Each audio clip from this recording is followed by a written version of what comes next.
setting aside comfort, setting aside weakness, setting aside fear, and having the discipline to endure the challenges and the hardship and the pain in order to become better.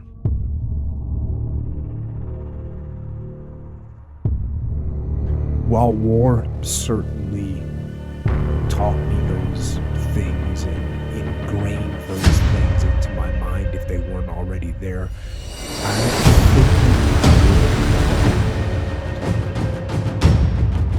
but I do think that you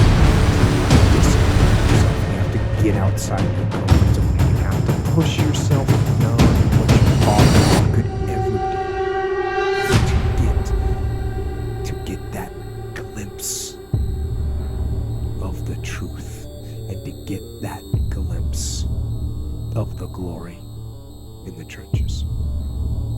Motivation is kind of a strange because it doesn't mean what we think it means. We think it means that we're fired up. We think that it means we're eager and passionate doing something.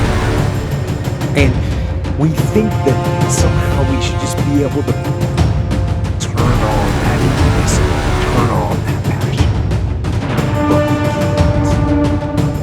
Because you just can't turn on that passion. You can't just turn on the desire to execute the task. And honestly, that isn't even what motivate means. Motivate doesn't mean to yell and scream and encourage. No. To motivate actually means to provide a motive, a reason why. So to motivate someone is to explain to them why they're doing what they're doing, how it will help them, where it'll take them, why they should continue to work and to struggle and to fight. And when you need motivation yourself, don't look for someone to scream and yell. Don't look for someone else to give you motivation. Look at yourself. Look at yourself and remind yourself why you are doing what you are doing. Remind yourself that this struggle, this temporary pain, this fight that you're in, this is what will make you stronger and faster and smarter and better. And then, with that motivation, go forward into the fray, into the storm, into the heat of the battle, where victory is forged. Think about where you're at. And you're not at the top. I'm not at the top. None of us are at the top. Who can be? But what are we striving? What are we striving to be? Are we striving to be a human being? Do you even know what that means? Those thoughts in your head. I'm guessing you don't. I barely do. I know I've had vague thoughts. I know I had definitions that floated around in my head of what I was trying to be, what I'm trying to be today. But why aren't those solid? Why aren't they? The reality is, I don't measure up the way I should be measuring up on a daily basis, on an hourly basis. Who's grading me? Who's lying to me? You know who is? Me. But until we clarify what the aim is, what the goal is, and what those standards are, how am I supposed to hold myself accountable to those standards when they don't even exist? So I'm going to make them exist. I'm going to put them on paper. We're going to come up with that eminently qualified human being, what that looks like. Because we all got ideas floating around up there. I'm going to bring it. I'm going to apply that. Are we doing everything that we could be doing? Everything that we should be doing? Are we cutting corners? Are we slacking off? Are we giving ourselves a 5.0 when we should be at best cracking a 2 daily? How much are we leaving on the table every day? That's a question for you. How much are we leaving on the table? How much you saying, oh, you know what, I can still go there, it's fine. How many things just do you accept as collateral damage? Like something goes wrong, like one thing goes wrong, so there's just collateral damage, other things just fall down later, and you're good with it. You're good with it. So, I hurt my knee, guess what I'm going to do? Is that where we're at? Or is there collateral damage? Well, part of the reason I'm telling you that we allow this collateral damage is because we're not effectively grading ourselves. And even worse than that, we don't even know what standard we're trying to achieve. No one's even told us the minimum standard. Oh, okay, so why is your life going marginal right now? Why are you doing okay? Why am I doing okay right now? Well, it's because I have some vague idea. I kind of know I'm heading in the right general direction. That's not good enough to get maximum. It's not good enough to be eminently qualified.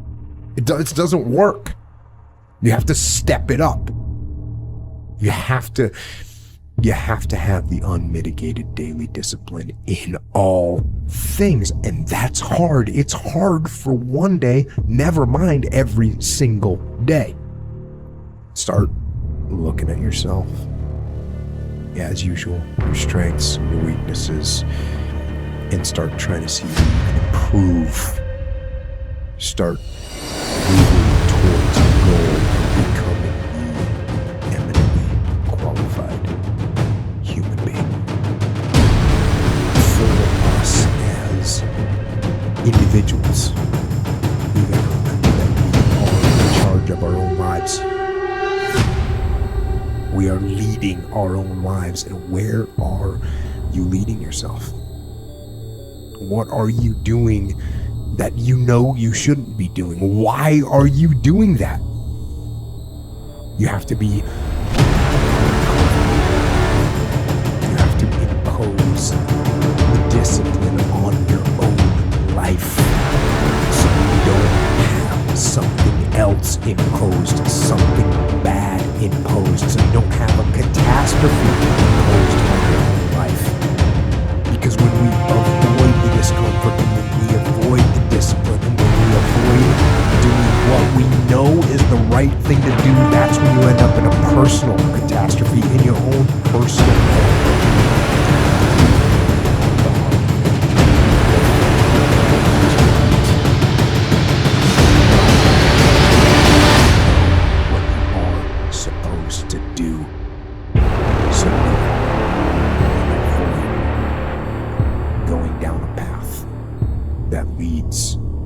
To your own personal health, and instead get on the path that leads to freedom. When you make decisions, every decision, think about where that decision leads and what that decision will make you become, and then self-determine, choose what will make you a better person. And even in situations where you feel you have no choice at all, you still have one last freedom, and that is to choose your own attitude in any given set of circumstances.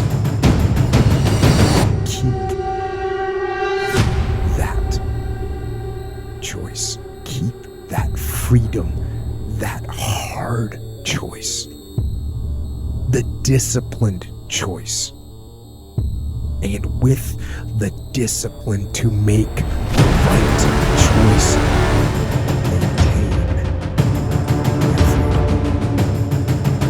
I keep getting asked this type of or how do I want discipline, or how do I maintain discipline.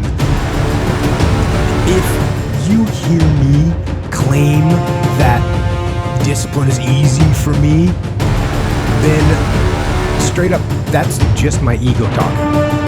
That's what that is. Because I'm unfortunate, just as human as everyone else, and it is work to maintain the discipline. That's what it is, work.